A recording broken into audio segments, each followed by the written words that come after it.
నమస్తే, నేను Kavitha. Welcome to I dream news and నిజాలు. ब्लीड इंडिया विथ 1000 कट्स, मुंह तोड़ जवाब देने के लिए मुट्ठी बंद करना जरूरी है.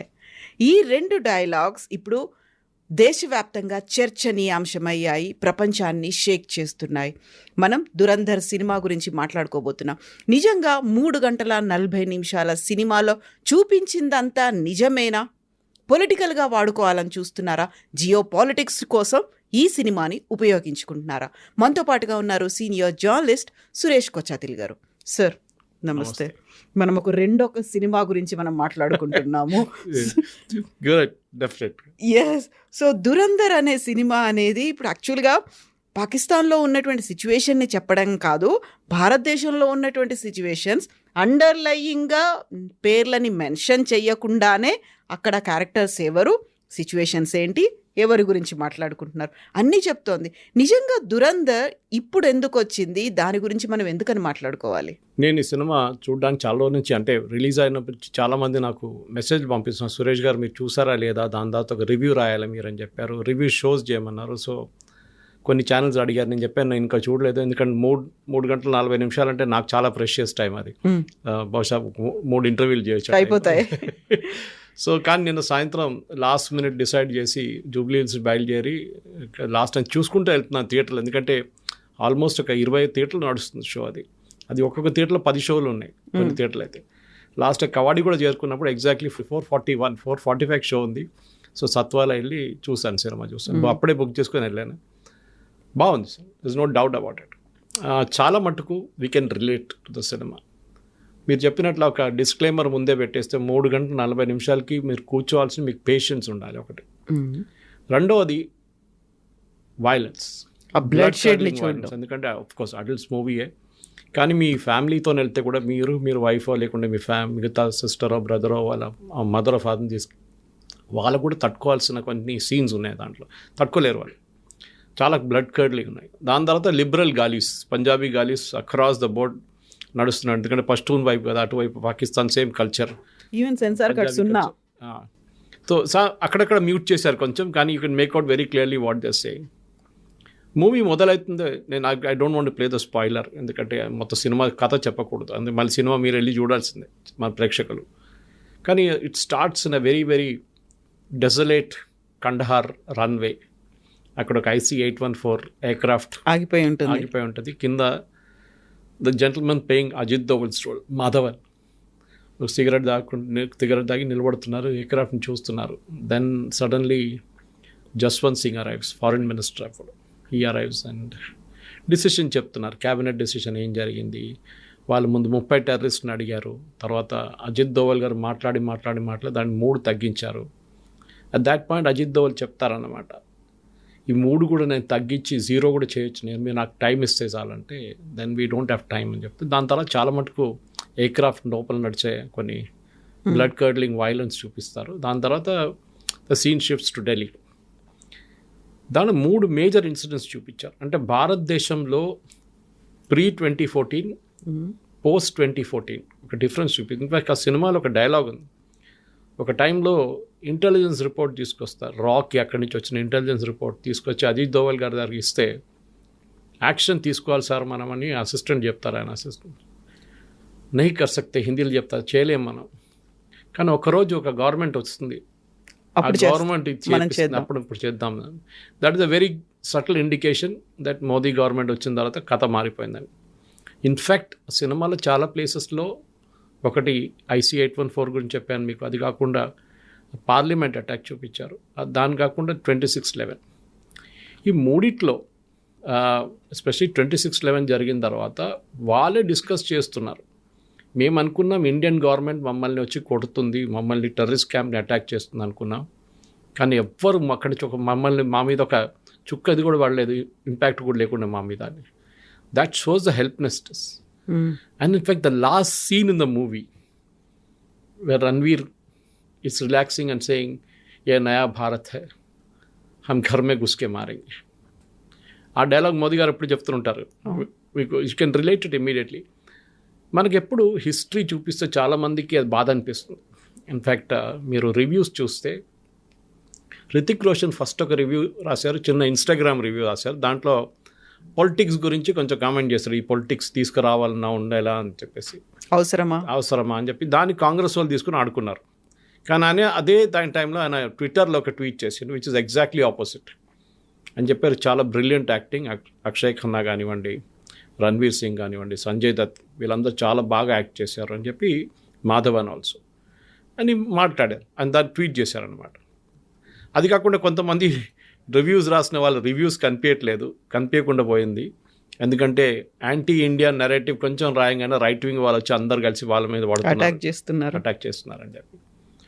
కానీ నేను ఈవెన్ హిందూ లాంటి పబ్లికేషన్ చదివాను which is a total communist news paper. వాళ్ళ దాంట్లో కూడా they have given not a great this one, కానీ బాగానే రాశారు రివ్యూ మూవీది. మనం ఎప్పుడైనా మూవీ చూసేటప్పుడు ఒకటి ఆబ్జెక్టివ్గా చూడాల్సింది ఏంటంటే రియాలిటీతో సమానం ఉందా, ఏమన్నా is it any connection with reality అంటే ఈ సినిమాలో చాలా మటుకు రియాలిటీతో కనెక్షన్స్ ఉన్నాయి చాలా చోట్ల. You can easily relate it. Benazir Bhutto photo, Zardari మాట్లాడుతున్నది కొంచెం పేరు ఎక్కడెక్కడ మార్చేసి పేర్లు పెడతారు వాళ్ళు, కానీ you can easily Pakistani politics, కరాచీలో ఉన్న పాలిటిక్స్, ల్యారీలో ఉన్న పాలిటిక్స్, అక్కడ ఓవరాల్ ఆర్మీ ఐఎస్ఐ కనెక్షన్స్, అది కాకుండా అక్కడ మనోళ్ళు వెళ్ళి భారతదేశాన్ని ఎవరైనా వెళ్ళి వాళ్ళు పట్టుకుంటే వాళ్ళని ఎట్లా ట్రీట్ చేస్తారు ఇదంతా చూపిస్తారు. ఇన్ఫ్యాక్ట్ ట్రైలర్లో మీకు కనిపిస్తుంది అట్లాంటి కొన్ని సీన్స్ కూడా. సో ఓవరాల్ దురంధర్ చూస్తే మన దగ్గర ఇప్పుడు కాశ్మీర్ ఫైల్స్ వచ్చింది, దానికన్నా ముందు మనం చూసాం సర్జికల్ స్ట్రైక్ చూసాం, ఉడి, దట్ ఈస్ రియాలిటీ అగైన్. ఎందుకంటే జరిగిన ఇన్సిడెంట్ని చూపించారు.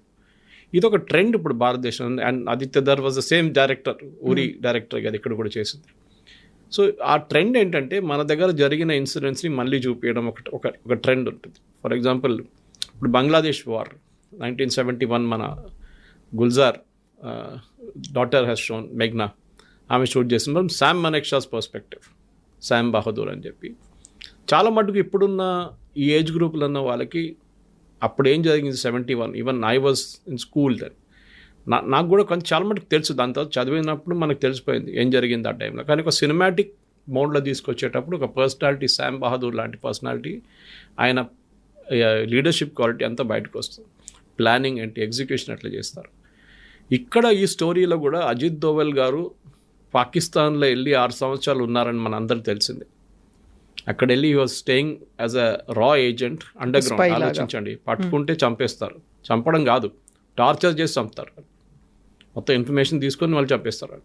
సో అజిత్ దోవల్ లాంటి మనిషి అక్కడ వెళ్ళి అక్కడ ఉండి అదే స్టోరీ పాసిబుల్ రణ్వీర్ సింగ్ చేశారు పాసిబ్లీ. ఎందుకంటే ఈ అటాక్స్ జరిగినప్పుడు Ajit Doval was in India, ఆ టైంలో ఆయన పాకిస్తాన్లో లేరు. దాని తర్వాత ఆయన అరుణాచల్ వైపు వెళ్ళి చైనాకు కూడా వెళ్ళారు, అక్కడ కూడా 5 సంవత్సరాలు ఉన్నారని చెప్తున్నారు. Ironically Ajit Doval is a Kerala cadre officer, కానీ ఆయన వచ్చింది గర్వాల్ నుంచి. Other end of it to down south. కేరళలో ఆయన చాలా చాలా తక్కువ పనిచేశారు. ఈ was I think DSP of Kannur when ఆయన పినరాయి విజయన్ని అరెస్ట్ చేశారు ఒక కేసులో. ఆ కేసు చాలా ఫేమస్ అయిపోయిన తర్వాత చాలా అన్సేవరీ ఇన్సిడెంట్స్ జరిగింది అక్కడ. కానీ ఈ మూవీకి తిరిగి వచ్చేటప్పుడు కవిత గారు ఈ సినిమాలో చాప్టర్ వైజ్ డివైడ్ చేశారు. మనం బుక్ చదువుతున్నప్పుడు chapter 1, chapter 2, chapter 3, chapter 4, chapter 5, chapter 6 and ఇంటర్వెల్కి వచ్చేటప్పుడు కూడా it leaves you the edge, ఏం జరగబోతుందో నెక్స్ట్ అని చెప్పి. చాలామంది నేను అబ్జర్వ్ చేశాను, వాళ్ళు స్నాక్స్ పాప్కార్న్ గీపన్ తీసి జల్దీ వచ్చేసారు వాపస్. యూజువల్లీ బయట don't want to miss what happened after the interval అని. సాంగ్స్ కొన్ని ఎక్కువైపోయినట్లు అనిపిస్తుంది, నాకు కూడా అనిపిస్తుంది అది. But it added to the element of the movie. Especially Akshay Khanna ఒక డ్యాన్స్ చేస్తారు, మీరు చూసుంటారు. ఆయన ఒకటి పష్తూన్ ఏరియాలో వెళ్ళినప్పుడు ఒక డ్యాన్స్, అది కాకుండా పెళ్ళిళ్ళు జరిగినప్పుడు ఇంకో dance. And people say that reminds of his father Vinod Khanna's dance. చాలా బాగా చేశారు. Akshay Khanna I think was a show stealer in this. Ranveer Kapoor is good, కానీ ఆయనకి ఎక్కువ ఎక్స్ప్రెషన్స్ కానివ్వండి, మిగతా అన్ని గడ్డంతో కవర్ అయిపోయింది, దాంట్లో కవర్ అప్ అయిపోయింది. He was clean shaven Akshay Khanna and చాలా బాగా చేశారు. బహుశా ఒక 20 minutes సీన్ కట్ డౌన్ చేయొచ్చు. రొమాంటిక్ సీన్స్ కానీ మిగతా పాటలు కానీ కట్ చేస్తే 3 hours 20 minutes దాకా కొంచెం టైట్ అయిపోతుంది. రెండోది నాకేమనిపించిందంటే చాలా మటుకు అప్పుడు జరిగిన పాలిటిక్స్లో ఎక్కడ చూపించట్లేదు ఎవరిని, ఎస్పెషలీ వాజ్పేయి గారు ఉన్నప్పుడు. దాని తర్వాత మన్మోహన్ సింగ్ గారు ఉన్న టైంలో 26/11 జరిగినప్పుడు చూపించట్లేదు. కానీ ఆ మూవీలో ఒక సీన్కి వచ్చినప్పుడు Again, I don't want to spare the spoiler, but they show the actual recordings of the conversation between handlers in Pakistan and Taj లోపల ఉన్న టెర్రరిస్ట్ నడిమిట్ల కమ్యూనికేషన్, ఒరిజినల్ కమ్యూనికేషన్ మీకు యూ కెన్ వాళ్ళు డిస్ప్లే చేసి they playing it for you. అప్పుడు మీకు అర్థమవుతుంది ఎంత మన టెలివిజన్ ఛానల్స్ ఆ రోజు చేసిన అన్నిటికంటే పెద్ద తప్పు లైవ్ కవరేజ్, లైవ్ టెలికాస్ట్లు చేయడం. అది హబాద్ హౌస్ ఉండొచ్చు, తాజ్మహల్ ఉండొచ్చు, తాజ్ హోటల్ ఉండొచ్చు, అది కాకుండా సిఎస్టీ ఉండొచ్చు, ఎక్కడైనా కానీ they were giving live coverage. దాంతో టెర్రరిస్ట్ కూడా చాలా మటుకు దేవర్ హ్యాండిలర్స్ పాకిస్తాన్లో కూర్చొని వాళ్ళు హ్యాండిల్ చేస్తున్నారు. మన సినిమాలో రణ్వీర్ కపూర్ ప్లే చేస్తున్న క్యారెక్టర్ని మనం సింపథైజ్ కూడా చేస్తాం, ఎందుకంటే భారతదేశం వ్యతిరేకంగా జరుగుతున్నప్పుడు ఆయన కూడా అదే రూమ్లో కూర్చొని వీళ్ళందరూ అల్లాహు అక్బర్ అని చెప్తున్నప్పుడు ఆయన కూడా చెప్పాల్సి వస్తుంది. కానీ ఆయన లోపల ఒక ఫీలింగ్ ఉంటుంది, బిల్డప్ ఉంటుంది. ఆ story I should leave it at that, ఎందుకంటే మళ్ళీ స్టోరీ చెప్తే మళ్ళీ దాని సస్పెన్స్ అంతా పోతుంది. మళ్ళీ ఇక్కడ నుంచి సినిమాకి వెళ్ళే వాళ్ళు సురేష్ గారు మీరు స్టోరీ మొత్తం చెప్పేసారు, ఇంకేం చూడాలి సినిమా అని చెప్తారు. బట్ ఓవరాల్గా I think Dhurandhar is a good film that was made. బహుశా కొంచెం రీడింగ్ చేసుకుంటూ వెళ్తే బాగుంటుంది ఎవరైనా సినిమా కలెక్ట్ చేసుకుంటూ. ఎందుకంటే ఇప్పుడు IC 814 అనగానే మీరు వికీపీడియాలో కొట్టేస్తేనే మీకు వచ్చేస్తుంది చాలా మటుకు స్టోరీ. దాని తర్వాత పార్లమెంట్ అటాక్ ఏం జరిగింది, ఎప్పుడు జరిగింది, అది అట్లీస్ట్ రీసెంట్ మెమరీగా ఉండిపోతుంది. IC 814 was pretty back. దాని తర్వాత 26/11 ఏం జరిగింది, ఎప్పుడు జరిగింది, కసబ్ వాళ్ళ స్టోరీ అదంతా దాంట్లో చూపిస్తున్నారు కంప్లీట్గా. కానీ ఒక bit of reading will help. ఇంకోటి అజిత్ దోవల్ అనే క్యారెక్టర్ కూడా మనం నెట్లో వెళ్ళి రీడ్ చేస్తే బాగుంటుంది. ఐ థింక్ భారతదేశంలో చాలా తక్కువ పోలీస్ ఆఫీసర్స్కి ఐ థింక్ ఒకరికో ఇద్దరికి వచ్చింది అంతే Kirti Chakra, which is actually arm forces award. Kirti Chakra ఇచ్చారు ఆయనకి. You the only police officer to be given that award, ఎందుకంటే ఆయన రాలో పనిచేసినప్పుడు that time he qualified for that award. మన దేశంలో మన కవిత గారు ఎప్పుడు మనం రాత్రిపూట పనుకుంటాం, మనం ఎప్పుడు చెప్తుంటాం మన జవాన్లు అక్కడ -30 degrees -40 degrees వాళ్ళు మేల్కొని ఉంటేనే మనం పడుకుంటున్నాము అనేది. ఇన్ఫ్యాక్ట్ కొహిమాకి వెళ్తే there a war memorial there. అక్కడ చాలా ఒక పెద్ద సెకండ్ వరల్డ్ వార్లో ఒక పెద్ద బ్యాటిల్ జరిగింది. Battle of the tennis court అని చెప్పి. టెన్నిస్ కోర్ట్ అవతల జాపనీస్, యువతల బ్రిటిష్ సోల్జర్స్, బ్రిటిష్ అంటే ఇండియన్ ఆర్మీ సోల్జర్స్. అటువైపు INA వాళ్ళు కూడా కొంతమంది ఉన్నారు, కానీ ఆ టైంలో ఆ బ్యాటిల్లో INA వాళ్ళు లేరు. చాలా బ్లడీ బ్యాటిల్. టెన్నిస్ కోర్ట్ అంతా అక్కడి నుంచి వాళ్ళు వీళ్ళ మీద ఫైర్ చేస్తాం, ఇక్కడి నుంచి వీళ్ళు వాళ్ళ మీద ఫైర్ చేస్తాం. ఐ థింక్ 48 గంటలతో నడిచింది అది battle. And 600 people something killed in that battle. నాకు ఎగ్జాక్ట్ నెంబర్ గుర్తులేదు. అక్కడ ఒక మెమోరియల్ ఉంది. వెన్ యూ ఇంగ్లీష్ చెప్తున్నాను, you can Telugu people can understand that, Telugu speaking audience. When you go home tell thus about today, అంటే మీరు ఇంటికి వెళ్ళినప్పుడు ఈ రోజు ఏం జరిగిందో చెప్పండి. So we gave our today for your tomorrow. అవును, ఈరోజు మా రోజుని మేము కోల్పోయాము, రేపు మీకు భవిష్యత్తు ఇవ్వడానికి. అది so we sacrificed our lives మీకోసం అన్నమాట. That is very emotional. ఎందుకంటే ఆ జరిగిన దాంట్లో హిస్టరీ ఎప్పుడు మర్చిపోకూడదు మనం. చాలా మటుకు చెప్తా అయిపోయింది కదా, మళ్ళీ అప్పుడు జరిగిన IC 814 ఎందుకు, అప్పుడు వాజ్పేయి గారు అప్పుడు ఉన్న గవర్నమెంట్ ఎందుకు అగ్రీ చేశారు, రిలీజ్ చేయడానికి ఎందుకు అగ్రీ చేశారు, చాలామంది డిబేట్లు జరిగినాయి. దీనికన్నా ముందు ఆ ఇన్సిడెంట్ జరిగిన టైంలోనే నేను కూడా కొన్ని ఆర్టికల్స్ రాశాను అప్పుడు దాని గురించి, that why did we release so many terrorist. That's a good point. అప్పుడు మసూద్ అజర్ వీళ్ళందరినీ ముగ్గురు రిలీజ్ చేశారు చూడండి, వాళ్ళు ఇప్పుడు మొత్తం లీడర్స్గా తయారయ్యారు. జైషే మహమ్మద్ వీడన్నిటిని హ్యాండిల్ చేస్తుంది. ఒకరు పార్లమెంట్ అటాక్లు చనిపోతారు, ఇలియాస్ అని చెప్పారు. ఈ పాయింట్ ఇస్ ఆ రోజు 220 passengers ఎంతో ఎయిర్క్రాఫ్ట్లో కూర్చున్న వాళ్ళ ఫ్యామిలీ సంగతి ఆలోచన. వాళ్ళు ప్రధానమంత్రి ఇంటి ముందెళ్ళి ధర్నా చేస్తున్నారు. ఏదైనా తప్పు జరిగితే 230 మంది వాళ్ళు బాంబ్తో పేల్చేస్తారు కంప్లీట్గా. అందరూ తెలిసింది అది. మీరు ఆ పొలిటికల్ లెవెల్ ఉన్నప్పుడు డిసిషన్ తీసుకోవడానికి మీ కేపబిలిటీ చాలా క్రూషియల్గా ఉంటుంది. చెప్పడానికి చాలా ఈజీ, డ్రాయింగ్ రూమ్లో కూర్చొని అది చేయాలంటే అది చేస్తే బాగుంటుండే, ఎవరిని రిలీజ్ చేయకూడదు, చూసుకుందాం. అది జరగదు. మీరు ఇంటర్నేషనల్ లెవెల్ పాలిటిక్స్లో ఉన్నప్పుడు దాని తర్వాతనే మనం చాలా మటుకు లెసన్స్ నేర్చుకున్నాం. ఫర్ ఎగ్జాంపుల్ ఆ ఎయిర్క్రాఫ్ట్ అమృత్సర్ లాగినప్పుడు మనం ఎందుకు ఆపలేదు దాన్ని ఎందుకు దుబాయ్కి వెళ్ళనిచ్చినాం, దుబాయ్ నుంచి కరాచీ వైపు దుబాయ్కి ఎందుకు వెళ్ళా, కరాచీ నుంచి దుబాయ్ వచ్చిందా, ఎట్లా మనకు ఆ రూట్ కూడా. దాని తర్వాత కండహార్ ఎందుకు తీసుకెళ్ళారు, అక్కడే ఆపేస్తే అయిపోతుండే కదా అని ఒక చాలా మటుకు. దాని తర్వాత national Security gourd establishment and polishing up కూడా దాని తర్వాత జరిగింది. NSG అనేది ఒక అర్బన్ ఫోర్స్గా యాంటీ హైజాకింగ్ సిచ్యువేషన్లో వాళ్ళు హ్యాండిల్ చేయవచ్చు అని చెప్పి వాళ్ళకి ట్రైనింగ్ ఇచ్చి వాళ్ళని డెవలప్ చేశారు. ఇప్పుడు మీరు చూసుంటారు లాస్ట్ ఒక 30 సంవత్సరాల్లో హైజాకింగ్ ఏం జరగలేదు మేజర్గా వరల్డ్ వైడ్.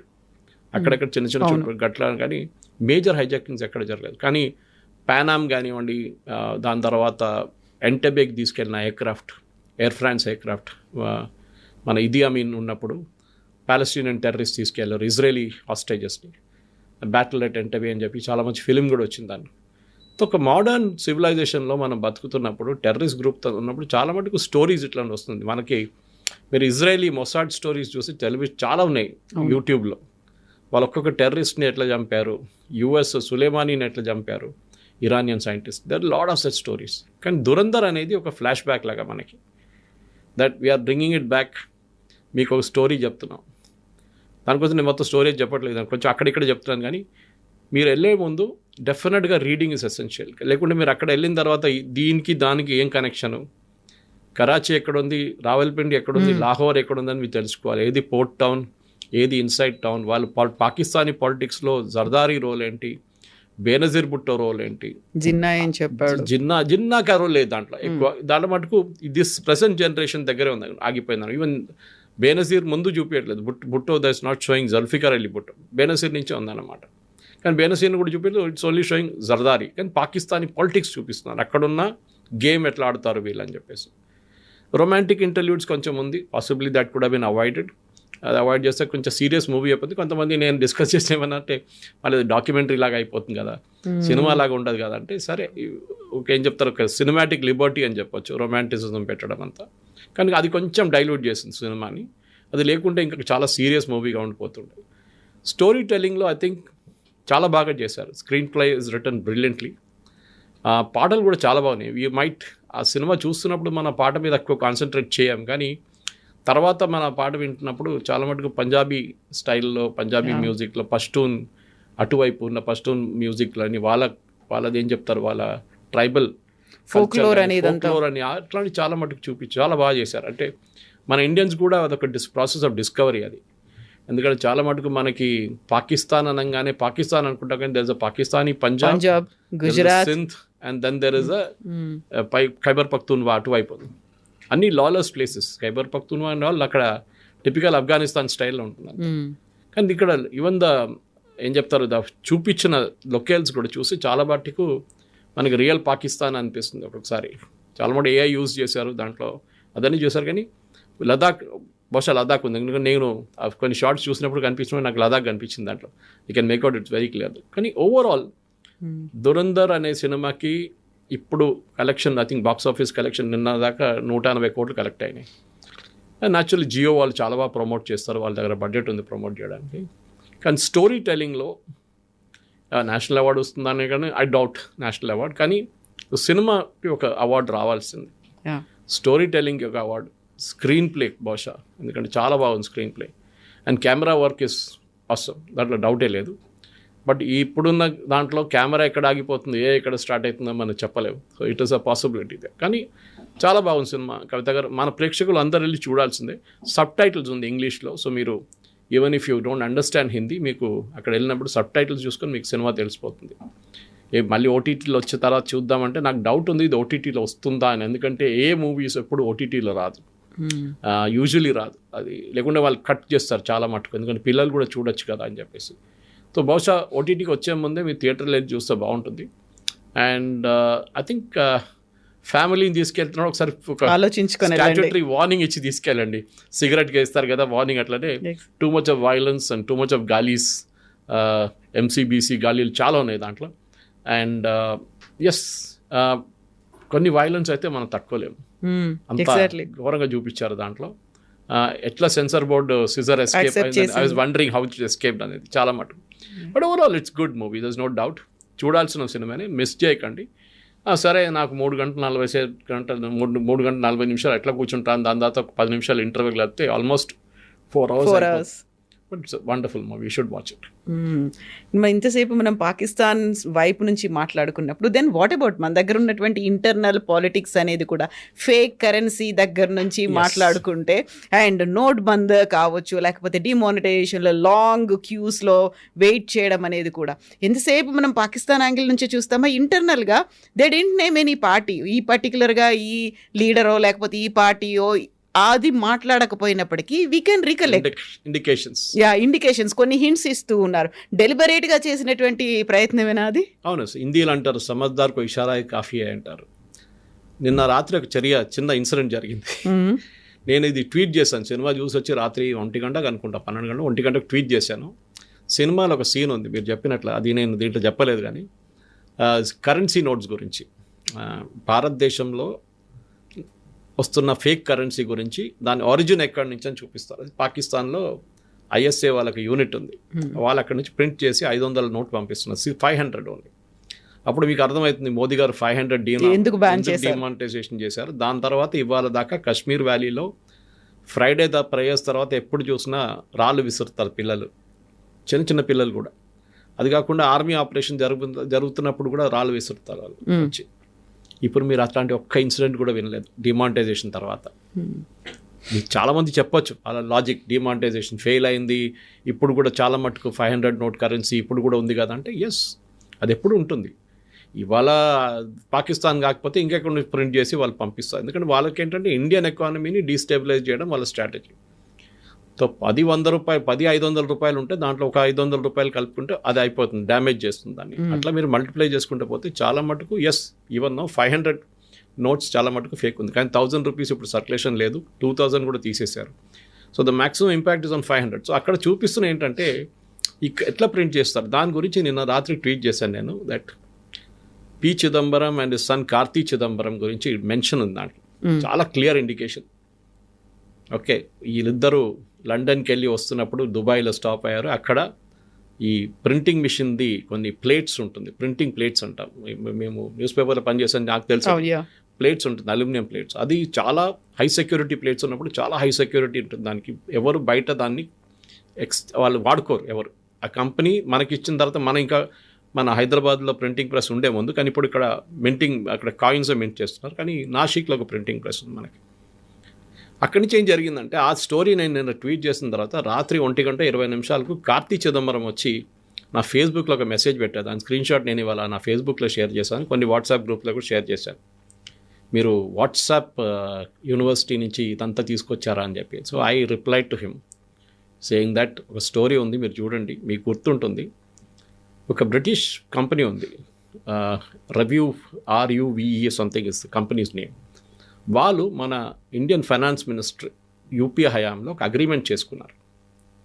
ఒప్పందం ఏంటంటే వాళ్ళు they will supply us high security threads అంటే మనం ఇప్పుడు 500 రూపాయలు నోట్ చేసుకుంటే మీకు ఒక థ్రెడ్ లాగా కనిపిస్తుంది. Exactly, to show that it is genuine. లైట్లో చూస్తారు కొంతమంది.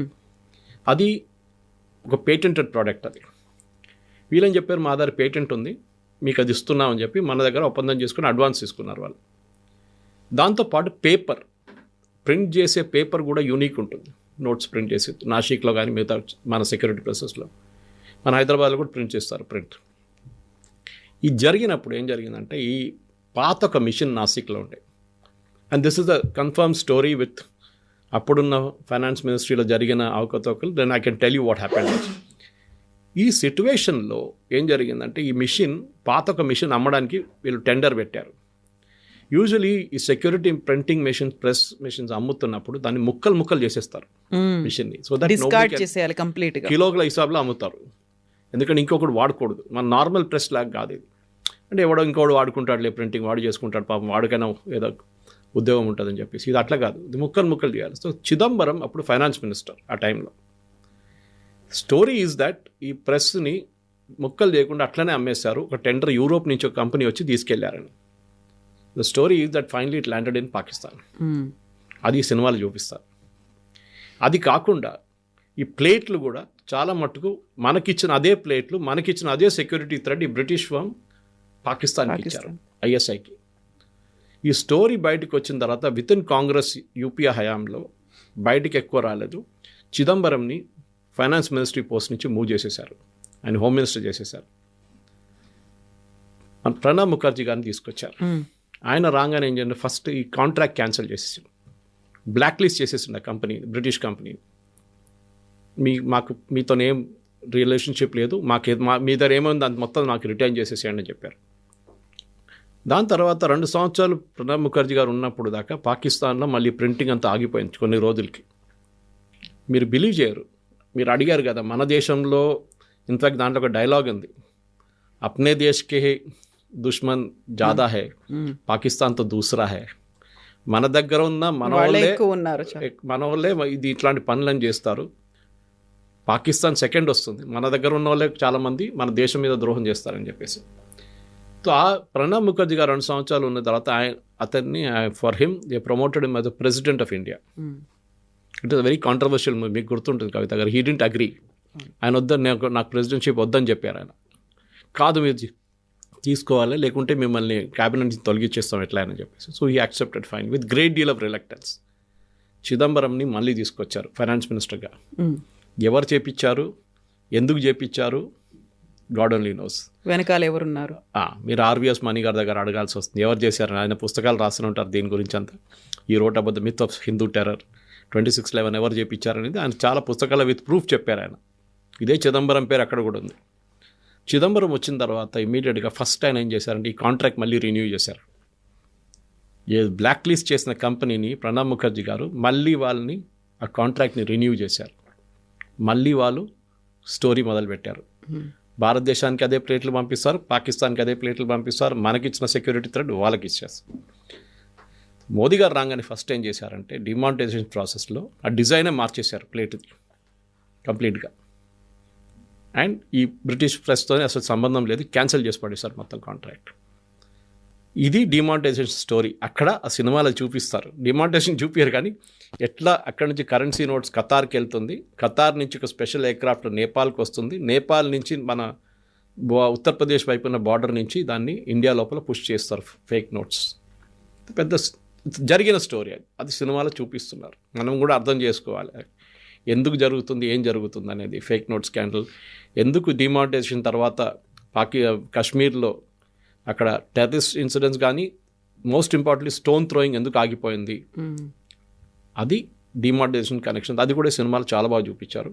And I think it's a good wake up call. దాని తర్వాత ఈ ట్వీట్ చేసిన తర్వాత నేను చెప్పినట్లు కార్తీ చిదంబరం 1:20 పొద్దున్న నాకు మెసేజ్ పెట్టిండు, వాట్సాప్ యూనివర్సిటీ నుంచి వచ్చి ఉంటుంది అంటే. I immediately challenged him saying that నేను మీకు ఇంకా డీటెయిల్స్ కావాలంటే అప్పుడున్న న్యూస్ పేపర్ ఆర్టికల్స్ అని పంపిస్తాను, మీరు చెప్పండి ఇది ఫేకా లేదా అని చెప్పండి అని. దాని తర్వాత he has not replied so far. So ఈ దురంధర్ మూవీ అనేది ఈ కాలంలో ఒక సెన్సేషన్ క్రియేట్ చేస్తుంది. ఎట్ ద సేమ్ టైం ప్రతిసారి ఇలాంటి మూవీస్ రిలీజ్ అయినప్పుడల్లా కూడా ట్రెమోర్స్ అనేవి కనిపిస్తూనే ఉంటాయి. తెలుగులో అయితే భుజాలు తడుముకోవడం అనేటువంటి ఒక కాన్సెప్ట్ ఉంటుంది. అది ఎవరిని ఉద్దేశించి తీసిన సినిమా, యాక్చువల్గా దాన్ని ఎవరికి కోరిలేట్ చేసుకోవాలి అనేటువంటిది. ఈ టైంలో ఇంత పెద్ద ఎత్తున రావడం వెనకాల కూడా ఒక ప్రొపగాండా అనేది ఉంది అనే వాళ్ళకి ఏం చెప్తారు? ఎలక్షన్ లేదు కదా ఇప్పుడు, ఏదో 2029లో వచ్చే ఎలక్షన్ ముందు 28కి వస్తే మీరు చెప్పొచ్చు yes, but there is a part 2 coming. దాంట్లో చూపిస్తారు, లాస్ట్ డేట్ కూడా పెట్టారు 2026, ఐ ఫర్గెట్ ద మంత్, చూపిస్తారు 2026లో పార్ట్ 2 వస్తుందని. సో పార్ట్ 2లో ఏం చూపిస్తారని ఇప్పుడు చాలామందికి టెన్షన్ అయిపోతుంది. ఆదిత్య ధర్ ఏం స్క్రిప్ట్ రాస్తున్నారో, దాన్ని ఎవరెవరిని తీసుకొస్తున్నారు బయటికి అని. ఎందుకంటే చాలా మటుకు మనం అండర్ ద కార్పెట్ తోసేసాం జరిగిందంతా. నేను చిదంబరం గారి రోల్ దీంట్లో చెప్పినప్పుడు కాంగ్రెస్ వాళ్ళే మాట్లాడుతున్నారు దాని గురించి. ఆ టైంలో ప్రణబ్ ముఖర్జీ గారు మాట్లాడారు దాని గురించి. దాని తర్వాత ఆయనకి బీజేపీ వాళ్ళు వచ్చి ఆయనకి ఇచ్చిన రెస్పెక్ట్ ఇచ్చారు ప్రణబ్ ముఖర్జీ గారికి, భారతరత్న ఇవ్వడం అంతా. దాని ముందు కాంగ్రెస్ వాళ్ళు ఎప్పుడు చేయలేదు. ఆయన కాంట్రాక్ట్ క్యాన్సిల్ చేశారు. వీళ్ళకి చాలామంది కోపం ఉండే కాంగ్రెస్ పార్టీలో, పాకిస్తాన్తో ఏం కనెక్షన్ అని చెప్పి. 26/11లో మీకు అదే కనెక్షన్ కనిపిస్తుంది. ఆ రోజు I'm slightly digressing from the topic, RVS Mani గారి బుక్లో కూడా ఉంది. ఫస్ట్ బోట్ కరాచీ నుంచి బయలుదేరినప్పుడు, కసబ్ వాళ్ళతో బయలుదేరినప్పుడు ఇండియన్ ఇంటెలిజెన్స్కి రిపోర్ట్ వచ్చింది that there is going to be an attack on Gujarat. వాళ్ళు మిస్గైడ్ చేశారు, వాళ్ళు గుజరాత్ వైపు వస్తున్నారని చెప్పి. ఇండియన్ కోస్ట్ గార్డ్ ఇండియన్ నేవీకి ఇన్ఫర్మేషన్ ఇచ్చారు. Indian navy and Indian coast guard షిప్ని ట్రేస్ చేశారు ఇంటర్నేషనల్ వాటర్స్లో. అప్పుడే పట్టుకుంటుంటే 26లో కాకపోతుండే, అట్లీస్ట్ దాన్ని బోర్డ్ చేసి చెక్ చేస్తే AK-47 అనేది దొరికేది. దాన్ని చాలామంది చిదంబరం అట్లా చెప్పలేదు, అట్లా ఏం చేయలేదంటే పార్లమెంట్లో ఒక క్వశ్చన్ ఉంది. December 9th, I think 2009, అది జరిగిన అదే టైంలో 26/11 జరిగి ఒక నెల తర్వాత చిదంబరం గారు శివరాజ్ పాటిల్ని మినిస్ట్రీ నుంచి మూవ్ చేసి చిదంబరం గారు హోమ్ మినిస్టర్ అయినప్పుడు చిదంబరం గారు పార్లమెంట్లో ఇచ్చిన రిప్లైలో ఈ రిప్లై ఉంది. yes, we were aware of the boat, but we let it go. మీరు ఒక సెక్యూరిటీ గార్డ్ని అడగండి మన బిల్డింగ్లో, మీ ఛానల్లో ఉన్న ఒక సెక్యూరిటీ గార్డ్ని, ఒక సస్పిషియస్ క్యారెక్టర్ కనిపిస్తే రాత్రిపూట వదిలేస్తారా? పోనీ ఆయన బిల్డింగ్ లోపలికి పోనీ అని ఇస్తారా? పోనీయరు, అని వెంట పడతారు. తెలిసిన తర్వాత ఎందుకు చేశారని చెప్పి ఆర్వీఎస్ మణి గారితో నేను కూడా 2 ఇంటర్వ్యూలు చేశాను ఆయనతో. అండ్ ఈజ్ రిటర్న్ ఎక్స్టెన్సివ్లీ 3 బుక్లు రాశారు దీని గురించి అంత ప్రూఫ్తో సహా, ఏదో గాల్లో మాట్లాడడం కాదు మన ఇక్కడ. సో ఇట్లాంటి దానికి బహుశా నెక్స్ట్ పార్ట్లో ఇదన్నీ బయటికి రావచ్చు. ఇట్లాంటి అప్పుడు జరిగిన ఇట్లాంటి అండర్ హ్యాండ్ డీలింగ్స్ కానివ్వండి, చాలా మటుకు స్కాండల్స్ కానివ్వండి, అదంతా బయటకు వస్తుందని డెఫినెట్గా నాకైతే అనిపిస్తుంది. ఎందుకంటే మొత్తం కవరేజ్ దీంట్లో రాలేదు అప్పుడు జరిగిన ఇన్సిడెంట్స్ చాలా మటుకు. సంజౌతా బ్లాస్ట్ కానీ, జర్మన్ బేకరీ బ్లాస్ట్ కానీ, ఈవెన్ మాలేగాంవ్ బ్లాస్ట్ కానీ, చాలా మటుకు ఇన్సిడెంట్స్ ఎక్కడ జరిగింది, ఎందుకు చేశారు, ఎవరు చేశారు అనేది దాని వెనక పెద్ద కథ ఉంది. ఒకటి 26/11 జరిగిన రోజు 11:40 National Security Guard Black Cat commandos 80 మంది ఒక ప్లేన్లో ఢిల్లీలో కూర్చున్నారు, ready for departure for Mumbai. వాళ్ళని 2.5 గంటలు డిలే చేయించారు శివరాజ్ పాటిల్. వెళ్ళనీయలేదు. ఎందుకు? తర్వాత వచ్చిన ఎంక్వైరీలు అంతా బయటపడ్డది. కానీ ఇప్పుడు కూడా మోదీ గవర్నమెంట్ తప్పుపడుతున్నాను నేను. 26/11 దాకా ఎంక్వైరీ జరగాలండే. They should have been an enquiry, public enquiry. కానివ్వండి, పాకిస్తాన్కి చాలా మటుకు ఇన్ఫర్మేషన్ తెలిసిపోతుంది, తెలియనండి, నో ప్రాబ్లం. కానీ మన దగ్గర ఎవరెవరు మన దేశం మీద ద్రోహం చేశారో వాళ్ళని అందరినీ బయటకు తీసుకురావాలండి. వాళ్ళు ఇప్పుడు కూడా చాలా పెద్ద మనుషులుగా తిరుగుతున్నారు మన దేశంలో, వాళ్ళని ఎక్స్పోజ్ చేయాలి. అండ్ ఈ సినిమా దురందర్ కూడా చాలా మటుకు అది చేశారు. మనం వర్కౌట్ చేయాల్సింది చాలా మటుకు. అట్లనే మీరు చెప్పినట్ల పేర్లు చెప్పలేదు, సిట్యువేషన్ చూపించారు, జరిగింది చెప్పించారు. So you have to work out and infer who it was for. నేను చేసిన దానికి కార్తీ చిదంబరం నన్ను రాత్రి రెస్పాండ్ అయ్యాడంటే he felt guilty that he is the candidate who is mentioned in the movie అని. సో వాళ్ళని వాళ్ళు చూసుకోగలుగుతారు. గిల్టీ ఫీలింగ్ అంటాం మన ఇంగ్లీష్లో, గిల్టీ ఫీలింగ్ వచ్చిందన్నమాట. అది కాకుండా చాలామంది ఆ సినిమాలు చూపించిన వాళ్ళు కూడా గిల్టీ ఫీలింగ్ ఉంటుంది. అజిత్ దోవల్ గారు స్టేట్మెంట్ చెప్పారు, ఈ చెప్పినట్లు మన గవర్నమెంట్ ఒక రోజు వస్తుంది, ఒక రోజు వాళ్ళు దీనికి రెడీగా ఉంటారు యాక్షన్ తీసుకోవడానికి, అప్పుడు దాకా మనం వెయిట్ చేయాల్సిందని చెప్పారు. సో 2000 అనుకున్న చేసి చూపించారా? 2014 తర్వాత అది జరిగింది. ఇంటెలిజెన్స్ రిపోర్ట్ చేతిలో ఉండి కూడా మనం ఏం చేయలేకపోయాం. 26/11 అక్కడి నుంచి మనకి హింట్ వచ్చింది, ఈవెన్ సినిమాలు చూపిస్తున్నారు అది, కానీ మనం ఏం చేయలేదు. ఎందుకు చేయలేదు అనేది ఇవాళ దాకా ఒక సీక్రెట్గా ఉండిపోయింది అది ఆ రోజు. సో దురందర్ పార్ట్ 2 ఏముంటుంది, ఎలాంటి డీల్ చేస్తుంది? We need to wait 1 more year. Correct. Thank you sir.